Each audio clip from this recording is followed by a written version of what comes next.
우리는 사람 만날 때마다 이제 호칭을 불러요. 자식들은 부모에게 아버님, 어머님, 엄마, 아빠 한다든지, 또 회사나 일터에 보면은 뭐 부장이라든지 팀장이라든지 뭐 과장이라든지 또 아무개 씨라든지 호칭들을 불러요. 우리의 호칭이 그 사람의 일이 뭔지를 보여주고 있어요. 또 그 사람의 직책이나 그 사람의 정체성을 보여줘요. 성도는 세상에서 뭐 그분이 대통령이 되었던 또 혹은 박사님이 되었던 또 선생님이나 또 경찰관이건 소방관이건 또 어떤 직종의 사장이시건 간에 성도는 교회 안에서 성도가 맞습니다. 교회 안의 직분을 따라 장로님도 목사님도 뭐 권사님도 계시지만은 기본적으로 우리 모두는 성도입니다. 동의하시죠? 왜냐하면 성도는 거룩한 자라는 뜻이에요. 장로님이나 목사님, 권사님 가운데도 죄 짓는 사람 많아요. 거룩하지 못해요. 그러나 성도라는 이름 앞에는 하나님께 변명할 것도 없고 그리고 이것보다 더 귀한 호칭이 없는 것입니다. 그래서 어떤 사람들은 장로님 이러면은 아주 좋아하지만은 아무개 성도 그러면 저 장로예요 라고 고쳐 부르는 사람도 있어요. 박사님 그러면은 굉장히 좋아하면서도 아무개 집사님 그러면은 조금 서운해하는 분 계세요. 어떻게 부르느냐, 물론 그분의 직책이나 또 그분의 위치를 인정을 해줘야겠지만은 그러나 속으로 우리 마음속에 하나님 앞에서는 다 성도인 것이 맞습니다. 그런 점에서 오늘 바울 사도는 성도 바울입니다. 바울은 참 유명한 인물이죠. 사도 바울이라고 하고 또 사도, 이방인의 사도라고 불리기도 하고 어떤 때는 이 사람은 핍박자이기도 했어요. 또 바리새인 중에 바리새인이다 자신이 그렇게 소개한 적도 있어요. 하지만은 여러 가지 호칭보다 제일 많은 아마 제일 좋은 호칭은 바울도 자신을 성도라 불러주는 것을 제일 좋아할 것 같아요. 언젠가 우리 교회에서 죽음 예배 학교 할 때에 제가 보여드렸어요. 묘비명을 어떻게 쓰고 싶으냐. 그럴 때 여러분 꼭 뭐 그걸 따라서 하라는 얘기는 절대로 안 해요. 근데 제가 생각할 때 저는 뭐 이미 시신기증을 했으니까 묘비 쓸 일도 없고 뭐 어디 납골당도 저는 상관이 없다고 봐요. 필요 없어요. 그런데 만약에 묘비를 적는다면은 나는 그랬으면 좋겠어요. 성도 최종인. 하나님 앞에 설 때에 이것만큼 귀하고 아름다운 호칭이 어디에 있습니까? 여러분 성도인 것을 자랑하시고 성도답게 사시고 성도로 하나님 앞에 서실 수 있기를 바랍니다. 직책이 우리를 하나님께 인도하는 거 아니에요. 우리가 했던 어떤 행동이 하나님 앞으로 인도하는 게 아니에요. 그렇다면 우리는 행위로 구원받는 것이지만은 우리의 행위나 직책이나 우리의 업적이 아니라 우리는 하나님의 은혜로 성도이기 때문에 하나님 앞에 서는 것입니다. 자, 성도는 그러면 어떤 사람인가? 오늘 성경 말씀을 쭉 한번 따라오시기 바라요. 1절에 보시면 바울이 공회를 주목하여 이르되, 공회에 모였어요. 공회를 잠깐 설명을 드리면은, 자, 성전에 갔다가 유대인들에게 붙들렸어요. 성 밖으로 내쳐가지고 돌로 하마터면 죽을 뻔했어요. 소요가 일어나니까 천부장, 백부장들이, 로마 주둔군들이 바울을 데려다가 영내에 가두었어요. 그리고 채찍질하려고 했더니 바울이 하는 말이, 내가 로마 시민인데 죄가 뭔지 판결도 하지 않고 채찍질 하려느냐라고 소리 지르니까 저 사람들이 깜짝 놀라. 로마 시민이 맞느냐? 그렇다. 이래서 그만 이를 더 이상은 신문하지 못했어요. 유대인들이 종교적 이유로 이들이 잡으려고 했기 때문에 그렇다면 종교 재판을 열어야겠다 해서 그날 밤에 갑자기 종교 재판을 열게 되었어요.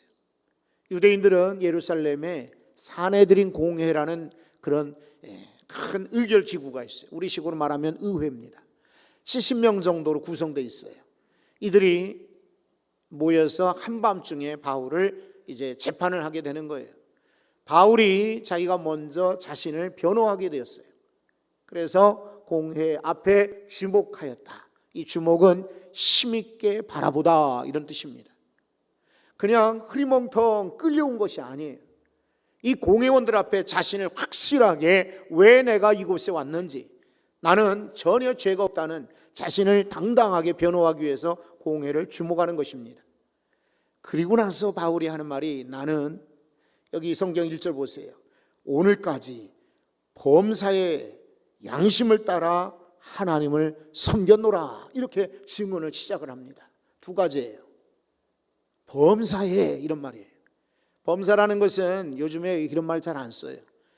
이 어떤 상황이든지 이런 뜻이에요. 날이 춥다고 덥다고 바람 분다고 먼지 많다고 기분이 좋다고 나쁘다고 내가 건강하다 건강치 않다, 그런 거 상관없이 언제든지 항상 하나님을 섬겼다. 성도는 내 컨디션, 내 감정, 내 기분에 따라 하나님을 섬겼다가 그만뒀다는 것이 아니라 범사에 하나님을 섬기는 자, 바로 성도입니다. 두 번째는 양심을 따라 섬겼다 그랬어요. 원래 헬라어 언어에는 선한 양심을 따라 이렇게 적혀 있어요. 바울이 생각할 때 자기가 지식을 따라, 경험을 따라, 자기 생각하는 바를 따라서 하나님을 섬기는 것이 아니라 이것이 양심에 비춰볼 때 옳지 않다, 거절한 거예요. 이것은 하나님의 양심이 나를 인도하신다 할 때는 받아들이는 거예요. 그러니까 고난도 받았지요.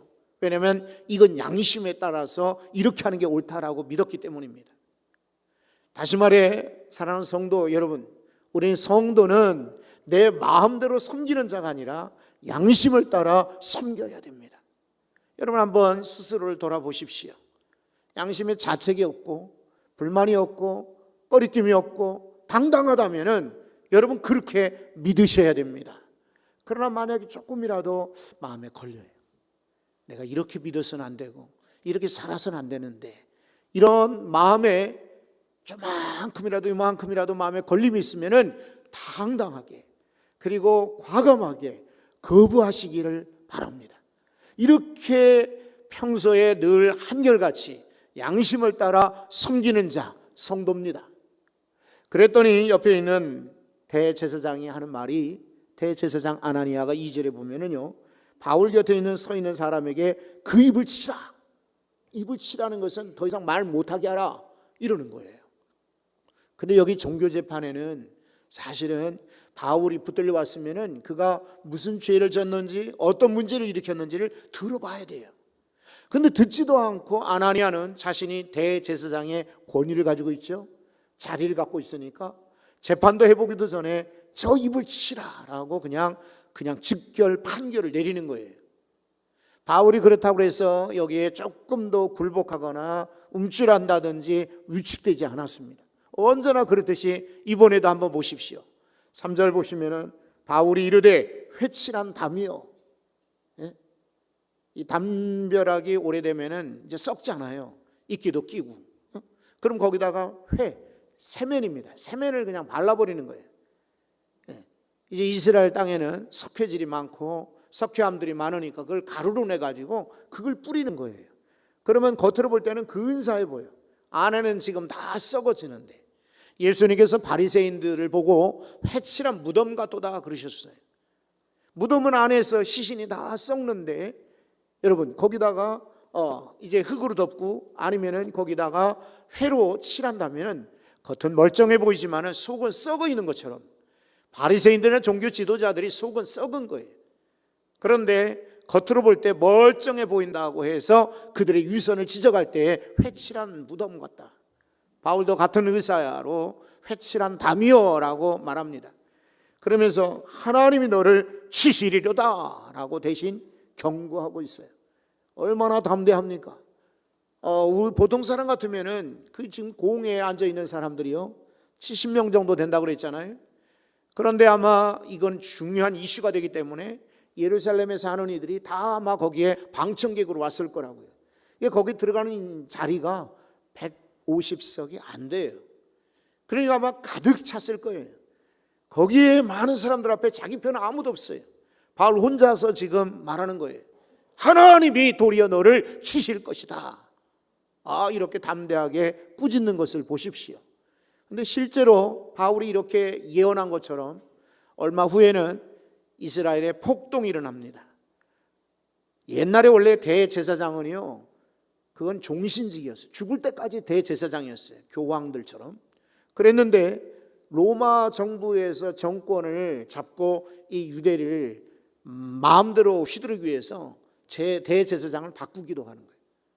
그러니까 이 아나니아가 상당히 정치적 감각이 있는 사람이거든요. 자기가 대제사장의 지위를 유지하려거든 로마 정부에 잘 보여야 되겠다, 이렇게 처신을 했던 거예요. 그러니까 이 유대인들이 폭동이 일어났을 때 제일 먼저 타겟이 되는 대상은 대제사장이었어요. 저 사람이 대제사장 종교 지도자로 우리 민중들을 대변하지 않고 로마 정부의 허수아비 노릇한다, 이래가지고 폭동이 일어나니까 아나니아가 도망을 가게 돼요. 그러다가 하수구에 빠져 죽게 되었어요. 하나님이 그를 치신 거예요, 예언처럼. 여러분, 성도들은 바로 이러한 사람이에요. 불의를 보거나 때로 잘못된 것을 봤을 때에 어떤 이들은 내가 아니어도 참습니다. 그리고 그 상대가 나랑 가깝다는 이유에서 눈 감아줍니다. 그건 아닌 거예요. 아무리 친하고 내 편이랄지라도 잘못된 것은 얘기해 줄 수 있어야 돼요. 그렇게 되면 안 되지 않느냐라고 말을 할 수 있어야 돼요. 성도가 때로는 잠잠한 것이 미덕이 아니에요. 할 말 할 수 있는 것이 오히려 바른 성도인 것입니다. 조심할 일이 있어요. 자기 편향, 자기 편견, 자기 고집, 자기 생각을 가지고 남을 정죄하는 것이 아니라 하나님 말씀에 어긋났느냐, 이것은 전체의 공에 어긋나느냐, 그럴 때에 지적하는 거예요. 근데 우리들 가운데 말하는 사람들은 종종 내 생각으로 지적을 하는 경우가 있거든요. 그래서 그런 점을 우리가 조심한다면은 때로는 바른 말하는 것이 오히려 성도다움이죠. 4절 말씀도 보십시오. 곁에 선 사람들이 말합니다. 하나님이 세운 대제사장인데 하나님의 대제사장을 네가 욕하느냐? 라고 지적을 했어요. 여러분, 이럴 때에 바울이 뭐라고 답을 합니까? 5절 보십시오. 바울이 금방 사과하는 거예요. 형제들아, 나는 저 사람이 대제사장인 줄 몰랐다 그러네. 여러분 한번 들어보세요. 원래 이 정식으로 보이는 이 공회는요, 대제사장은 자기들의 옷이 있어요. 대제사장이 복장이 있어요. 그러니까 상석에 앉을 뿐만 아니라 제사장의 옷을 입고 있으니 분명히 저 사람이 대제사장인 걸 쉽게 구분할 수가 있어요. 근데 여기는 지금 한밤중에 갑자기 소집이 된 거예요. 그리고 지금 바울의 그런 심정을 한번 여러분들이 한번 생각을 해보세요. 바울은 하루 종일 지금 시달리고 있어요. 하마터면 죽을 뻔했어요. 사람들이 다 외치고 그리고 저를 내쫓고 그리고 돌로 치려고 하고, 저 사람은 살려둘 자가 아니다, 저 사람을 죽여야 된다, 살기 등등해서 달려들을 때에 웬만한 사람이랄지라도 바울이 침착함을 유지하기는 아마 어려웠을 거예요. 그러니 바울이 지금 잘 보이지가 않는 거예요. 주목한다고 하지만은 자신의 감정이 고취되어서 회중에 누가 앉아 있는지 잘 안 보인 거지. 그 중에 어떤 사람이 일어나서 저 사람 입을 쳐라 라고 했는데 그가 대제사장인지를 몰랐어요. 갑자기 모였기 때문에 대제사장 복장도 없었을 거고 바울이 그 사람을 순식간에 인식하지 못한 거죠. 그런데 옆에 있는 사람이 그렇게 지적을 하니까 바울은 순간 아하, 내가 실수했구나, 내가 잘못했구나, 그러면서 금방 머리를 숙입니다. 그러면서 성경 말씀을 인용하는 거예요. 다시 한번 여러분이 5절을 보십시오. 가운데 보면은 기억 출애굽기 22장 29절 말씀을 인용한 겁니다. 너희 백성의 관리를 비방하지 말라라고 했다는 것이죠. 바울이 이 성경 구절을 인용하는 이유는 이 성경에 이런 말씀이 있는데 내가 지도자들을 비난하지 말아야 되는데, 재판장들을 저주하지 말아야 되는데 내가 잘못했다라고 급히 사과하는 것입니다. 이거는 참 성도다운 자세요, 태도입니다.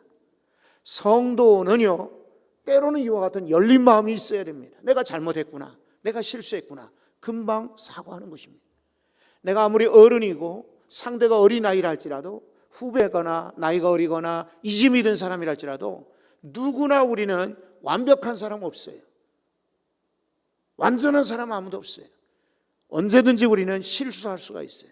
근데 상대방에게 내가 실수했어요. 그러니 이 바울은 금방 내가 정말 모르고 그랬다라고 사과하는 거예요. 바로 성도다운 자세가 아닐 수 없어요.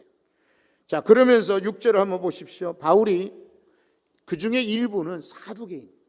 여러분, 사두개인, 성경에 사두개인 이야기가 많이 나오잖아요. 예수님 당시에도 사두개인들이 있었어요. 옛날 사독이라는 제사장 일파예요. 이 사람들은 현세주의자들이에요. 그리고 이 땅에서 쾌락을, 또 즐거움과 때로는 만족과 지위를 누리고자 하는 이들이에요. 저 세상은 없다, 영생 없다, 부활도 없다, 이 땅에 사는 것만이 가장 귀한 것이다 라고 믿는 이들이 바로 이 사두개인들이에요. 그 다음에 일부는 바리새인이다. 일부는 바리새인이라는 말은 이 공회를 구성하고 있는 절반 가까이가 사두개인이고 절반은 바리새인이라는 뜻입니다. 바리새인은 이름이 구별주의자, 이 극단적인 보수적 종교 집단을 말합니다. 바울도 실은 옛날에 바리새파에 속했어요. 그래서 그가 하는 말이, 자, 여러분 형제들아, 나는 바리새인이고 바리새인의 아들이요. 그런데 내가 사람들, 죽은 자들이 다시 부활한다는 이것 때문에 내가 이렇게 신문을 당하고 고통을 당하고 있습니다 라고 외치는 거예요. 이것은 바리새인들 편에 지금 호소하는 것입니다. 그랬더니 이들이 싸움이 일어났어요. 왜냐하면 사두개인들은 부활을 믿지 않으니까 저거 엉터리다 그러고, 바리새인들은 지금 바울을 잡으려고 왔는데 알고 보니까 우리와 같은 바리새인이고 부활을 증거한단 말이에요. 그러니까 9절을 한번 보십시오. 자, 크게 떠드는 가운데 바리새인 편에서 서기관 몇 사람이 일어나 다투어 이르되 우리가 보니 이 사람이 악하지 않더라 하는 거예요. 이제 아주 묘하게 장면이 흘러가고 있죠.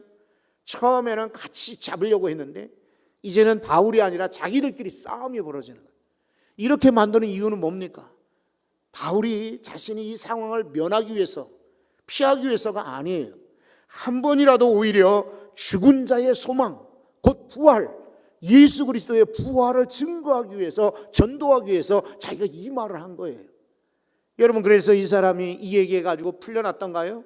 그렇다면 바울의 전략이 우리가 생각하는 거하고 같을 거예요. 그죠? 그런데 풀려나지 않아요.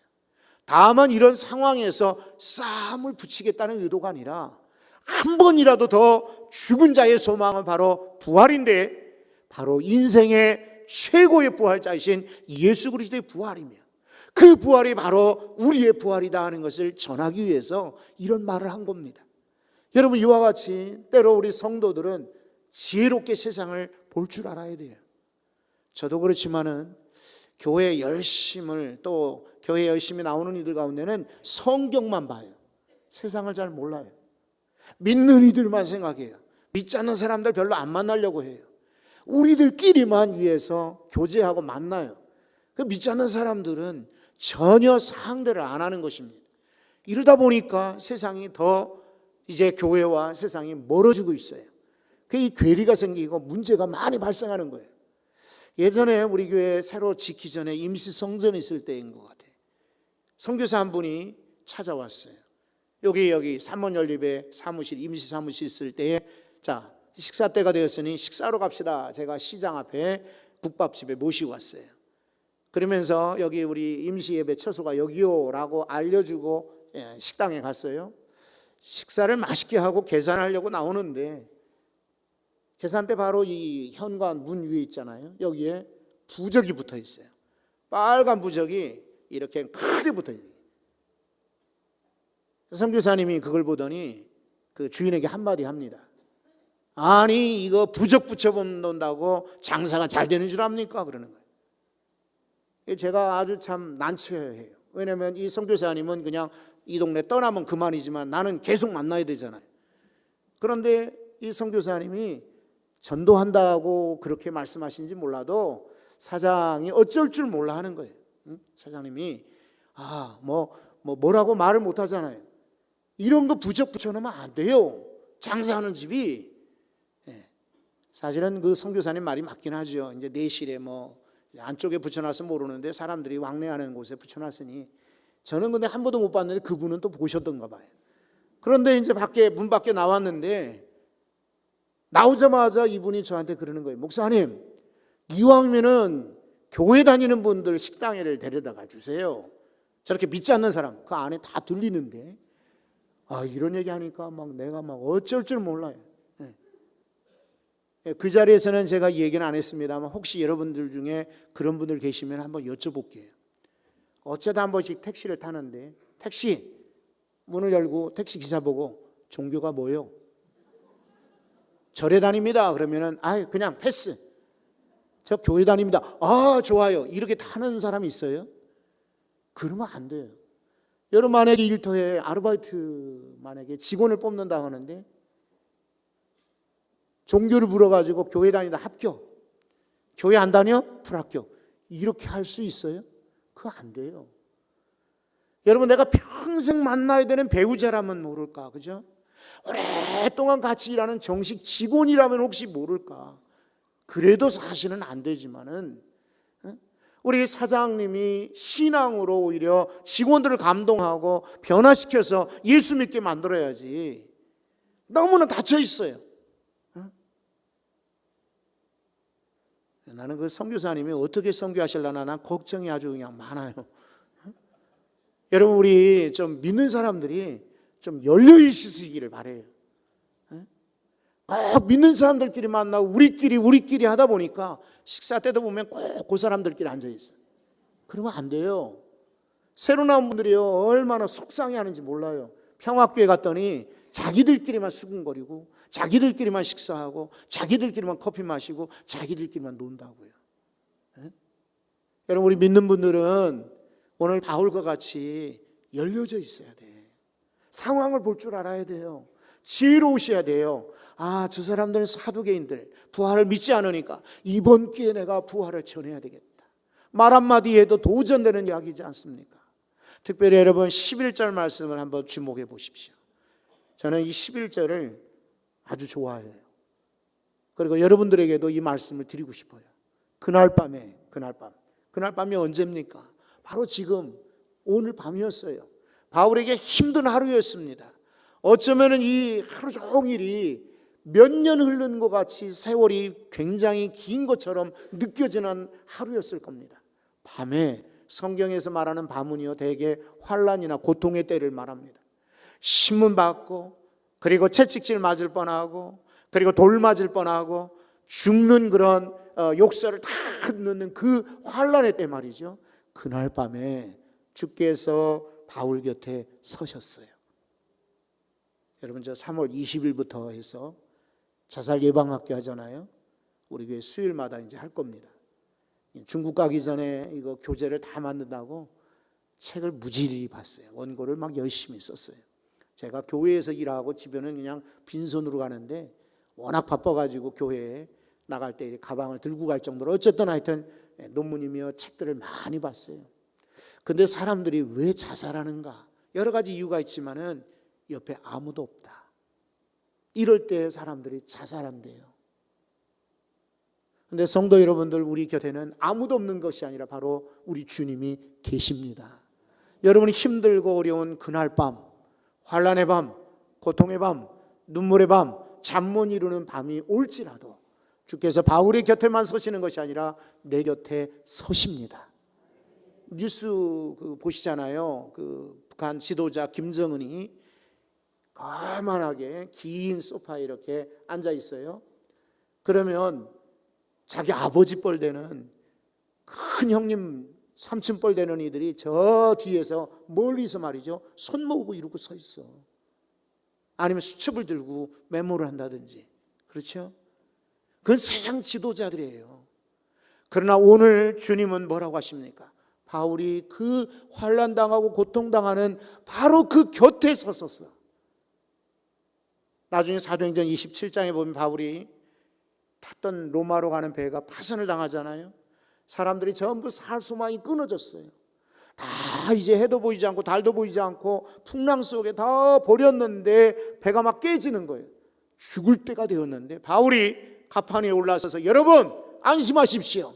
어젯밤에 내가 섬기는 나의 하나님께서 내 곁에 서서 말씀하시기를, 바울아 염려하지 마라. 너뿐만 아니라 이 배에 탄 사람들 아무도 죽거나 다치지 않고 배만 손상이 있을 것이다 라고 여러분 말씀하셨습니다.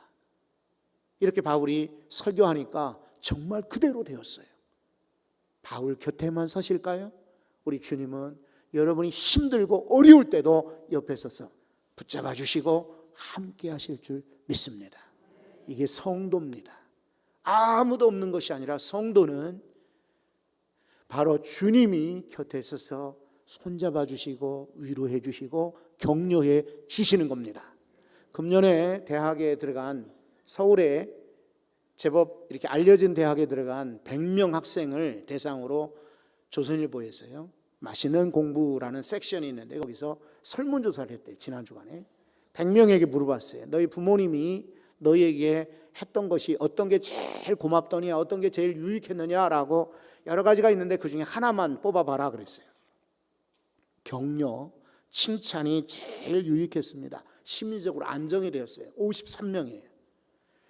보양식, 건강식, 약을 이렇게 준 것이 유익했습니다. 28명이에요. 학교나 학원을 통학하는데 데려다 준 것이 유익했습니다. 23명이에요. 근데 17명이 여자아이들이었어요. 여자아이들이 이제 아무래도 체력이 딸리니까 학교 가고 오고 학원 다니고 하는데 태워다 주고 데려다 주고 하는 것이 유익했다라고 했던 것이죠. 또 대학이나 학과를 지원하는데 조언을 해주는 것이 유익했습니다. 14명이에요. 학원이나 좋은 선생님을 소개해 준 것이 유익했습니다. 11명이에요. 근데 53명이요. 절반 이상이 물질이나 통학, 선물이 아니라 격려가 유익했다라고 말하고 있어요. 수험생들 뿐이겠어요? 우리 모두는, 주변에 있는 모든 분들은 다 격려가 필요한 분들이에요. 오늘 바울 사도가 경험했던 것처럼 주님이 곁에 서서 말씀하시고, 성도 여러분들이 우리 가족들의 지지가 되어주시고, 또 같은 성도들, 동료들의 지지가 되시고 격려가 되시면은 우리 교회 잘 되는 교회, 여러분 가정 잘 되는 가정이 될 줄로 믿습니다. 하나님 아버지,